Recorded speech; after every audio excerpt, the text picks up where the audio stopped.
I'm Paul Roth. I'm the director here at the Ryerson Image Center. This is Gaëlle Morel, who is the exhibitions curator here at the RIC. I'm glad that you've already now been introduced to three of us, because one of the core themes of this talk is just how many people it takes to make an exhibition. And the truth is that this exhibition, by the time we're done, will have drawn, and to some extent already has drawn, on the skills and the energy and the hard work of pretty much everybody that works here. The genesis for this exhibition was to do a show drawn from our Black Star press agency archive. But as we evolved the idea, it expanded. We started to think about how to demonstrate not only how Black Star functioned as a press agency during the 20th century, which is a subject of great importance and interest to us because we are the stewards and the custodians of the Black Star Press Agency print archive, which includes about 300,000 file photographs that were used both for people to do research in and also for distribution to the picture press. But we also realized that there's a lot of stories that Black Star never covered. And so one of the things we thought about early on was a little worm of an idea that's been at the back of our minds for some time, which was to figure out how to do an exhibition with the Canadian press. Black Star is quite poor in its representation of Canadian news and personalities during the 20th century. It was predominantly a picture agency that operated in the United States and in Western Europe. And there were some photographers, situationally, and some regular contributors to Black Star that worked in Africa, in the Middle East, and in other places. But in Canada, not so much. And we have, 2,000 to 3,000 photographs out of 300,000 photographs that represent Canadian stories. So we thought to ourselves, let's see if we can work with the Canadian press. In the past, we have tried, and I won't go into too much detail, but we have tried to work with the Canadian press in a couple of minor ways, and it didn't work out. We didn't really know who to call. We didn't really know what to say, and it just didn't happen. But in this case, we had fortuitously started working with somebody who was also connected to the Canadian press and who could get us an entry point. And so we started working with Rachel Verben. So we very selfishly, went to Rachel and asked her if she could connect us to them. And we took our original idea, which was to pull stories from Black Star. And we thought, okay, now let's do a little show in the middle of our show that is about the Canadian press, and which on the one hand tells some Canadian stories, but also illuminates this absence at the heart of Black Star. And the show then started to grow around that idea. And very quickly, I'll tell you that some of the things that occurred to us early on are that we decided that we wanted to try to cover the span of the 20th century, to which you can't really do, but we wanted to try to do something like that so that we could represent the span, the period when Black Star was at its height. We wanted to say something more broadly about the heyday of the picture press, about the glory years, when photographs were being made and distributed all over the world through magazines and newspapers for publication. We wanted to tell different kinds of stories to illuminate the range of things that were covered by Black Star photographers or by photographers who were just distributed, sometimes situationally, sometimes habitually, by Black Star. To give a sense of what picture press, magazines, and newspapers were interested in showing their viewers, and give a sense of what the archive holds today and how it can illuminate things today. There are some familiar stories that are being told here, but there are others that are probably, they were barely published when the photos were made, and they haven't really been looked at since. So we wanted to really pull things out from the depths of the archive.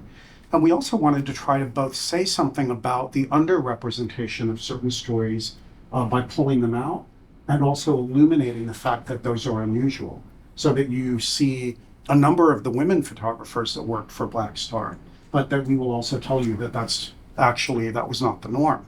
Or you might see a story about Indigenous life, but we will tell you that that is not the norm, that you have to actually work really hard to find photographs by women across much of the 20th century, even though there are many extraordinary female photographers who work for Black Star.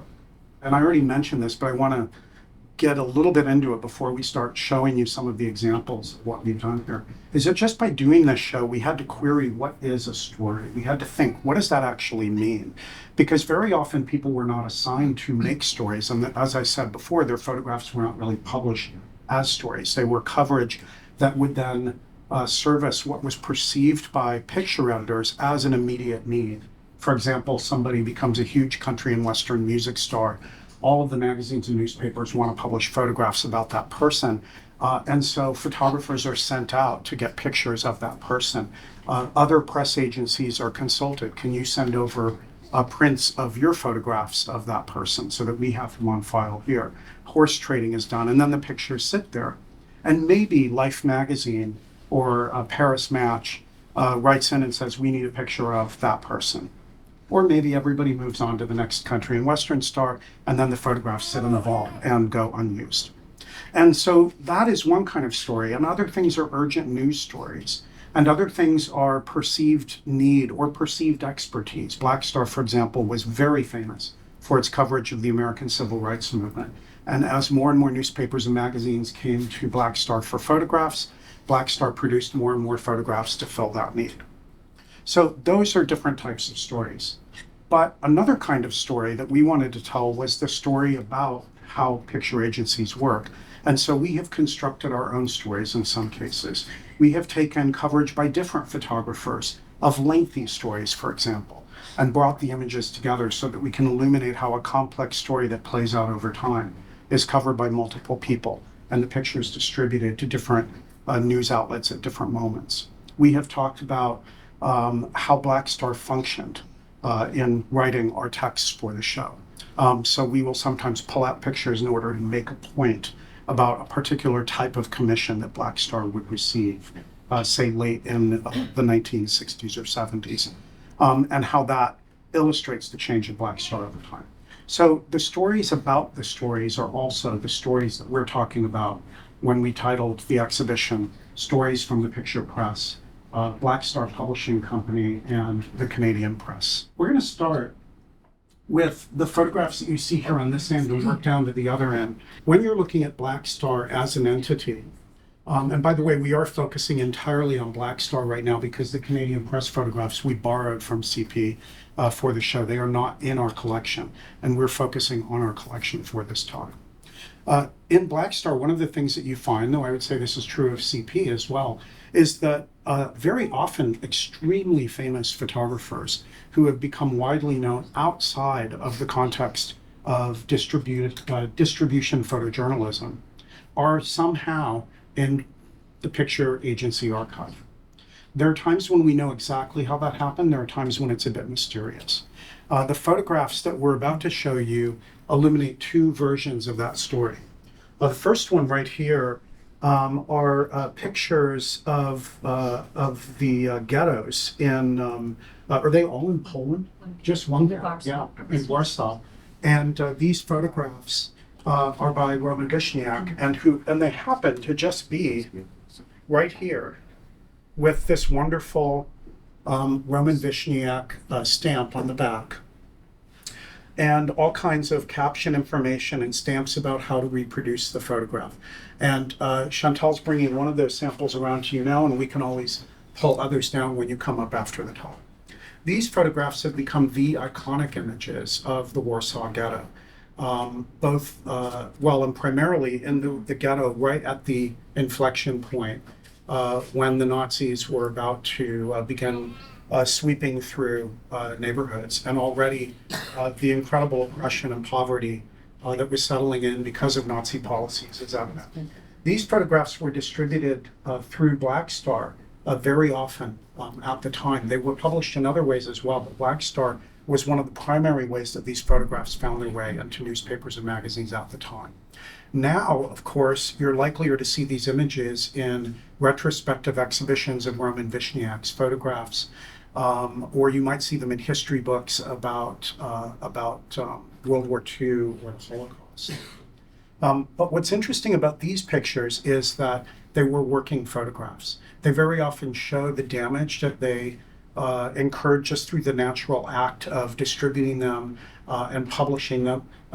There were many, many steps that had to go into reproducing such photographs, and they were not treated very kindly at the time because they were essentially meant to be illustrated. So there was nothing precious about them. Now we look at these and we can see that they are, most of them, vintage in the contemporary art marketplace terminology. They're very precious because they're some of the most important and well-known photographs by Roman Vishniac.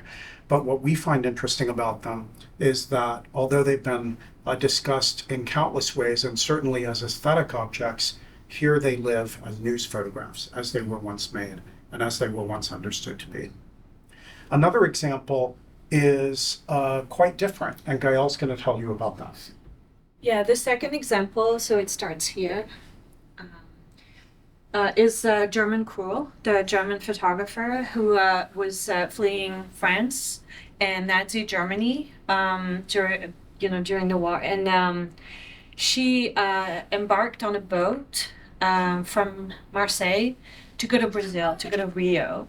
And she embarked on the boat with a couple of other people, including a filmmaker, who later, and that's important for the story, so that's why I'm saying it later found those images in his father's nightstand in a drawer, or something that simple, like really incredible.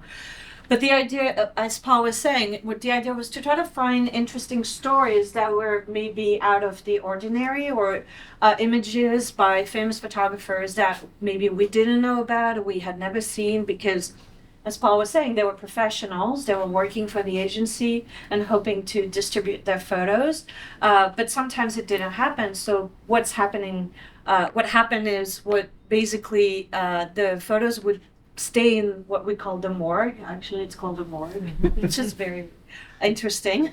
And because the cataloging was maybe not complete, or things were going very fast, everybody forgot about their photos, and they were actually never either published or shown to anybody. And researchers don't necessarily know that these photos exist and they are in the collection. So when we were working, basically we made a list of big names and photographers and said, well, let's see what we have by Cartier-Bresson and Robert Capa and Gerda Taro and some of the people that we knew were distributed through we knew we had a couple of images here and there, and we were just like, well, let's see. We don't want to repeat the same history over and over again with the same big names and the canons. But we were thinking, well, it would be interesting to see if what we have about this specific photographer is very different than what we already know. So we took a chance. It's basically how you do an exhibition like that. You do a lot of trials and errors. You ask Darcy to pull 50,000 photos, and you end up being like, meh, it's not gonna work, Then she's very gracious. But it's again, you're trying something. You have an idea and you pull the thread and you hope it's gonna give something. So that's exactly what happened with this example. I wanted to see the German Krulls photos we had, and so we looked at all of them, or the ones we knew were by her, because sometimes probably there are some photos we don't know, if she took them, but we looked at the ones that were attributed to her.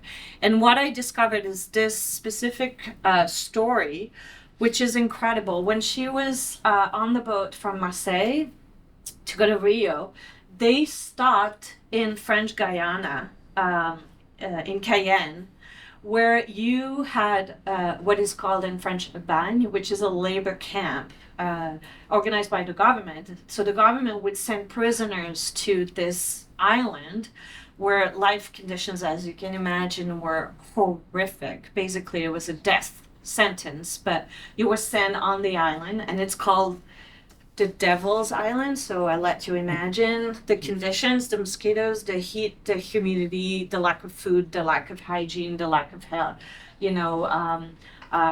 care for health and everything. So basically criminals, or people considered criminals, would be sent to that labor camp on the island where they cannot escape. Have you ever seen the film Papillon? with Steve McQueen. That's where it's located. That's exactly the type of scenes that you could see in Cayenne at the time. And so we're not very sure why they stopped there, but she disembarked and took some photos of what she saw there and what she saw with the camp. And something even more interesting is that the prisoners who have served their time, they're not allowed to go back to France. So even though they have served their time and, you know, they're free, they're not allowed to go back to what we call the metropolitan, so the country that owns the island. So they have to find petty jobs to make a small living and have food and, you know, just be able to have a life on the island where what basically all what you had was a labor camp. So I let you imagine in what conditions these people were living. So she photographed the guards from the camps looking at different things, like a poster from their administration waiting for the boat to bring food and goods from France, and she photographed you know, different housings.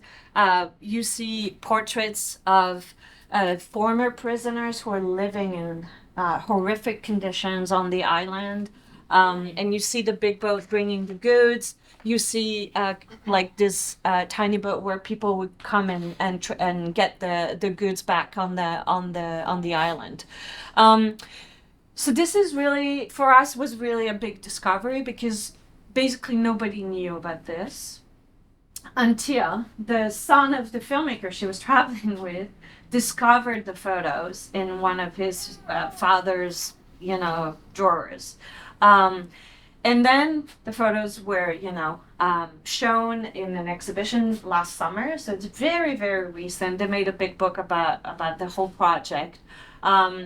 But in the book, they say nobody knows about them. They don't exist. Where, you know, that's an example of, well, if you look into a collection like ours, where we don't really know what we have still, well, we do have it. So it's interesting because it means that she photographed these images so that they would be distributed. That was her hope, right? It's not, she didn't do it as a personal project for personal needs.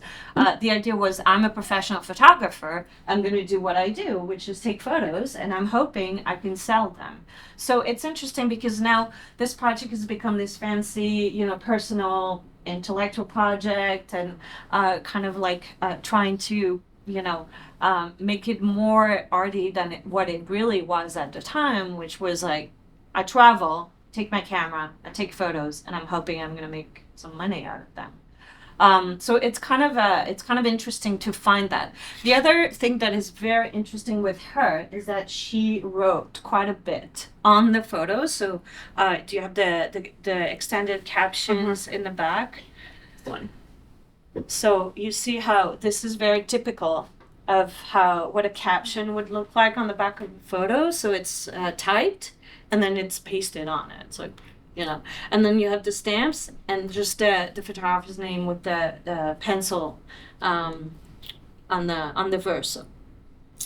The other thing that is quite interesting about the story is that we have very little ephemera for Black Star. It's I know really minimal. But we do have some files. So Valerie and Darcy went to look at what we had about the specific stories we had picked. And they found this incredible envelope with the Devil's Island and State of French Guiana, South America. So these words were used by Black Star to help them find the photos. It's like, oh, you want something on French Guiana? Well, we have some. Right? So it's not very specific. It's like keywords that could help the people in the agency find the photos more quickly. And then what you had in the envelope is, well, I don't have gloves. Chantal, do you want to? Okay. Is this document. It's actually 2 pages are a staple, and you see the condition is very precarious now, that accompanied the photos. And she is, in a very broken English, she's telling about this project what she found there. What should be said about the photographs? Kind of help with the captioning of the photographs when if they were to be published. This is what should be said about what's in the photo. So it's kind of accompanying the whole project. And she would give that to Black Star. And it's interesting because it's about giving information, providing information, but it's also she's trying to sell it to the agency. And, so she's really trying to emphasize the interest and that it's unique and nobody has, it's this idea of, again, a working photographer needing to sell her photos to make a living. So how do you market yourself? How do you present your projects? Well, you actually say, nobody's ever done it. I'm the first one. I'm the best. So it has this undertone in the text where it was meant to urge people to use these photos as unique representations of this place. So you're welcome to have a look. You'll see it's interesting because the original photos, they're very small. Like I saw them in the summer in the show. They're very, very small. So what we have here are bigger prints that were used to be distributed. But you'll see sometimes they're kind of blurry. The quality is kind of, also interesting and the reason why we decided to include it was, again, because of the unicity of having an example of a project like that not a lot of people knew about by this famous name that when you think, oh, I know everything about German Quo. She photographed the Eiffel Tower, right? Like it's, but then you're like, oh, life is long for a photographer. It's like you need to make a living for 30, 35 years. So you need to do more than just the Eiffel Tower, So that was the idea behind all of that. So you're welcome to come closer at the end, and if you have any questions, I'm happy to answer. Stories like that are unknown were, of course, as Gaëlle said, of really obsessive interest to us right at the outset. But as we started to evolve the portfolio of stories that we would tell in the exhibition, we started to think of different ways to get at stories. And one of the ways that we did was we started, after thinking about the photographers, we started to think about events, particular historical moments. And that is a different kind of inquiry on the part of the curator, and it will, of course, be experienced differently by the audiences that come to see the show. In other words, how did Black Star, as an agency, tell a story like Watergate? You can't see it right now unless you looked when you were coming in. This part of the counter is a variety of photographs. There are, about 15 plus photographs here. That represent different aspects of the story of a previous attempt to impeach an American president, one that was slightly more successful. And the reason why I thought about this was that it's really quite simple. Gaëlle and I were thinking about trying to fill in certain moments in the storyline of Black Star. And so we started looking at decades and thinking, what were some of the big stories of this decade or that decade? And also, to be completely upfront with you, and I think this is true of both of us, we started thinking of stories that we are personally interested in, stories that we would like to tell or that we want to illuminate for our audiences. Did we find a folder like this one that says Watergate? No, absolutely not. Finding a story of Watergate is much more like what Gaëlle described as our instructions to Darcy for researching a story. We had to come up with a variety of things to ask Darcy to find. And so I made a list of the names of different people, people like H.R. Haldeman, who's one assistant to the president, people like E. Howard Hunt, who worked for the CIA prior to this and was a senior employee of the committee to re-elect the president that committed the burglary that instigated the Watergate crisis, and many, many others. There's even a photograph here of the guard who discovered the Watergate burglars. And so fishing out all these names, and that one is of Woodward, Richard Woodward, who was doing the stories with Carl Bernstein. Bob Woodward, I'm sorry, who's doing the stories of Watergate, were all in Black Star, but they were all in different places. And sometimes the photographs of people might not have actually been published at the time. For example, you can imagine that Woodward, who was a Metro reporter at the Washington Post at the time, was not the kind of person that was getting photographed for the newspapers prior to 1974 in August when Nixon resigned. So the photographs of Woodward actually came from later.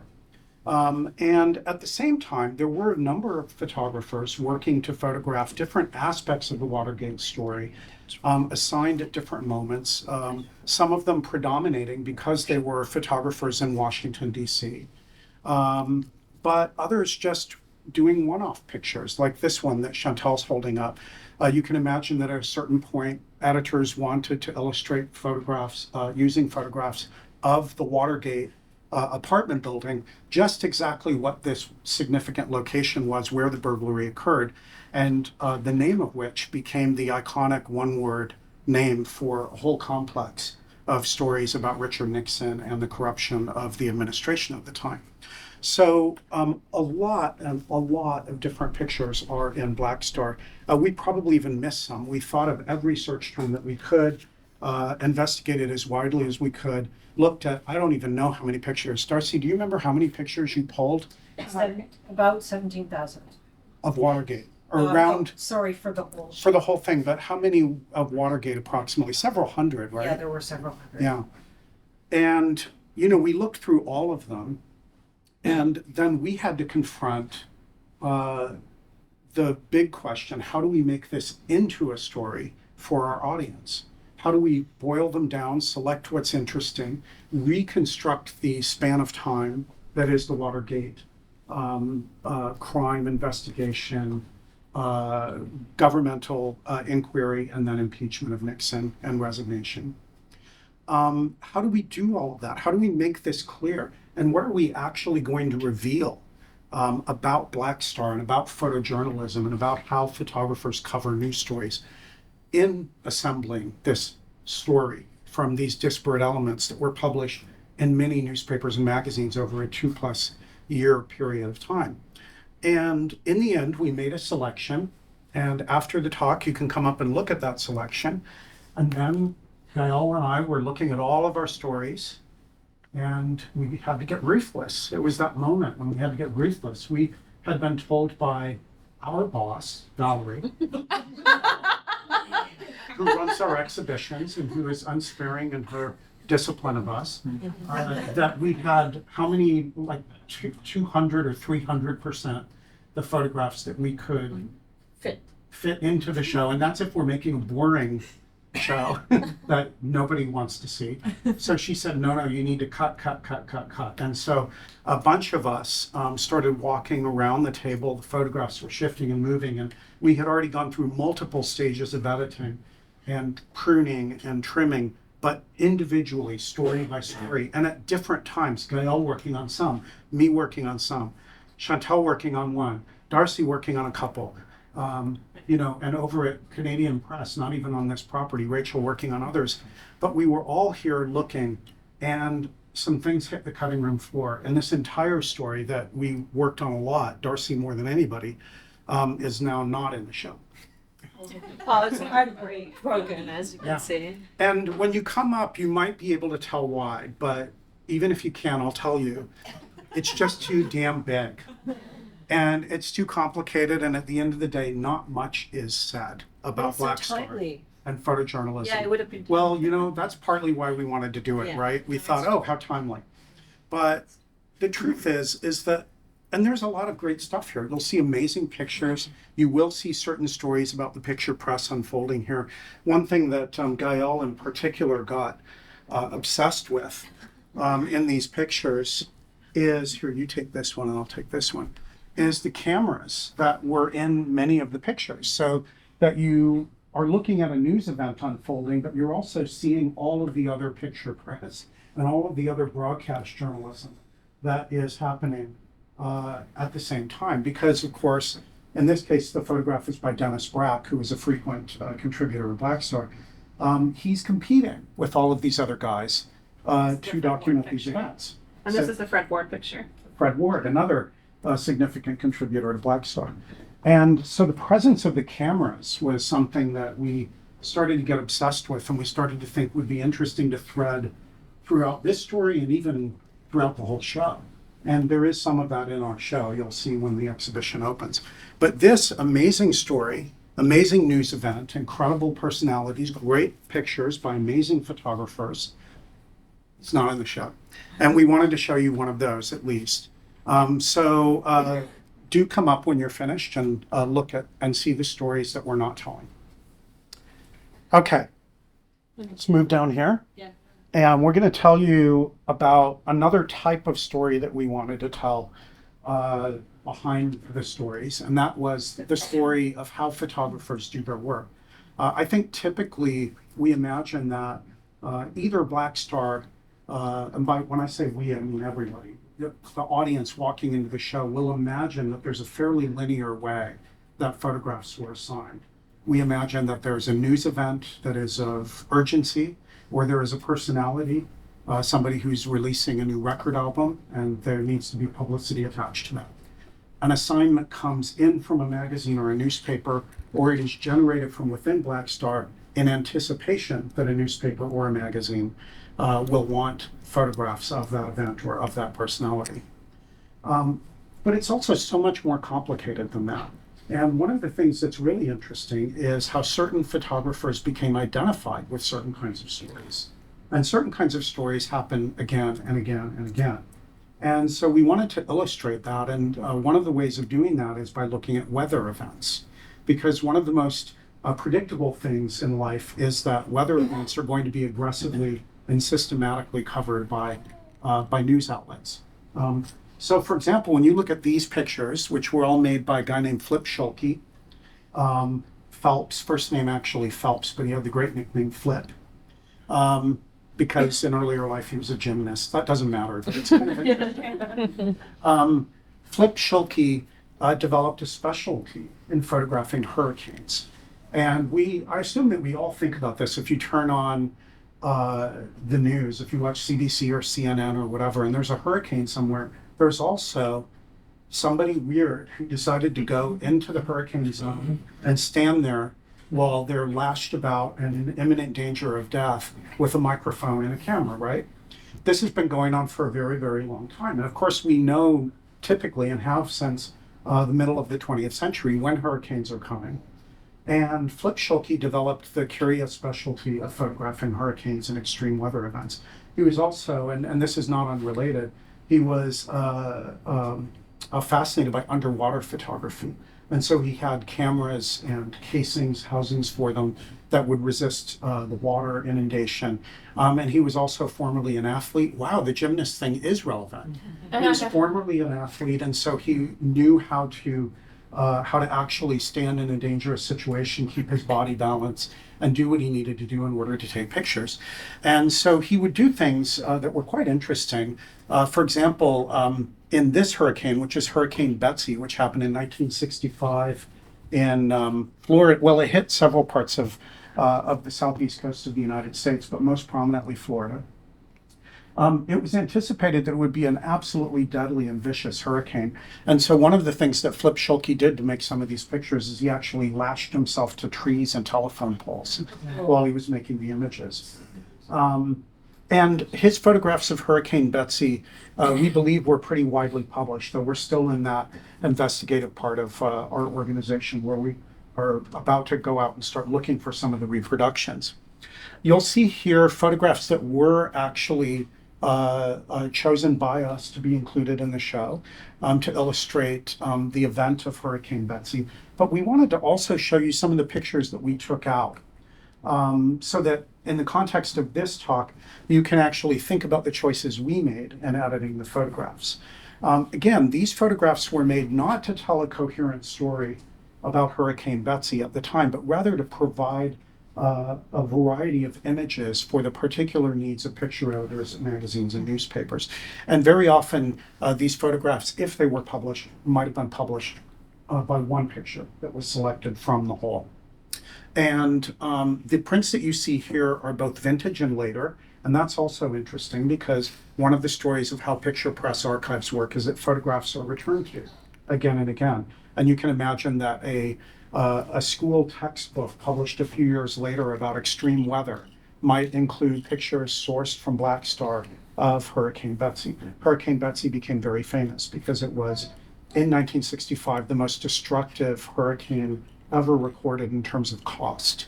It's the first hurricane that cost over $1 billion in damage in communities in the United States. So the pictures are amazing, absolutely, but the story is so much more interesting and layered than that.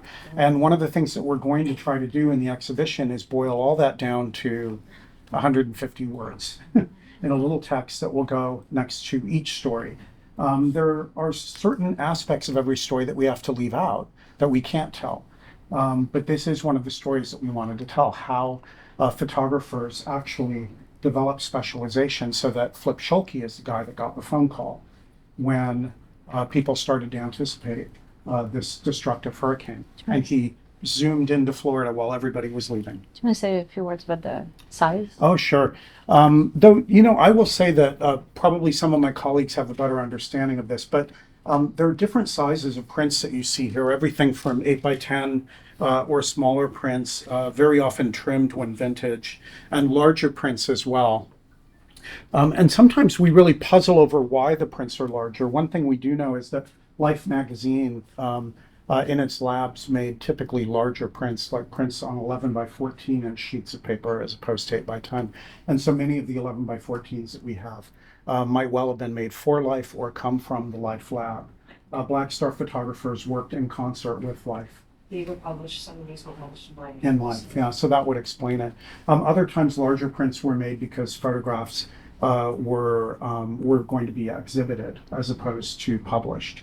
There are many, many, many reasons. The reasons are not always evident to us. When you're looking through Black Star, you find, we were looking for hurricanes. We found many hurricanes. We started reviewing the story, looking at hurricanes and other weather events too. Yeah. We were looking at flooding. We were looking at, Ecology as well.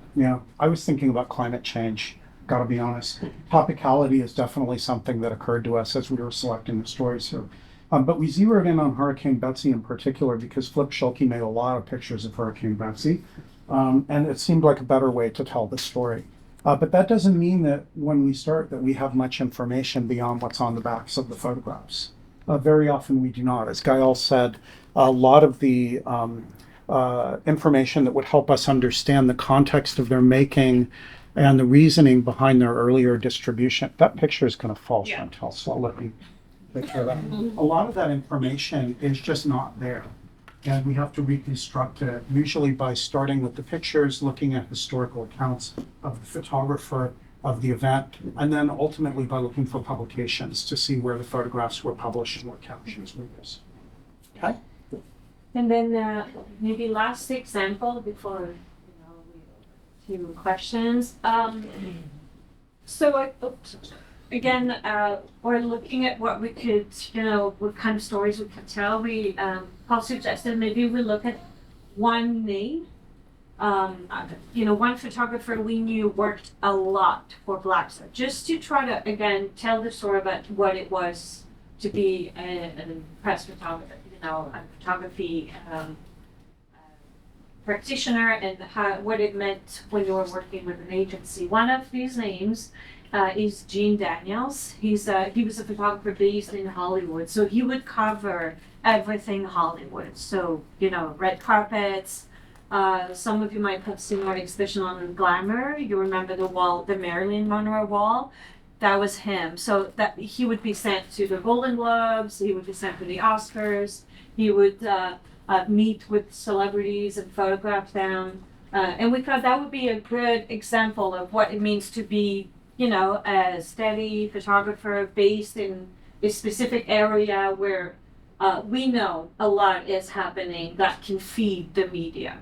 We started looking at Gene Daniels. But again, it's like thousands and thousands of prints. So you know, how do you approach that so that you don't get, you know, you don't see everything, you don't look at everything, but you still get a sense of what we have and what could be interesting in the context of an exhibition like that, where every story is reduced to 5, 7, 9 photos. So, you know, you need to find something that's going to be intriguing for the audience and fun for us to do. All right, thank you guys very much. If you have any questions, we're happy to answer Yeah.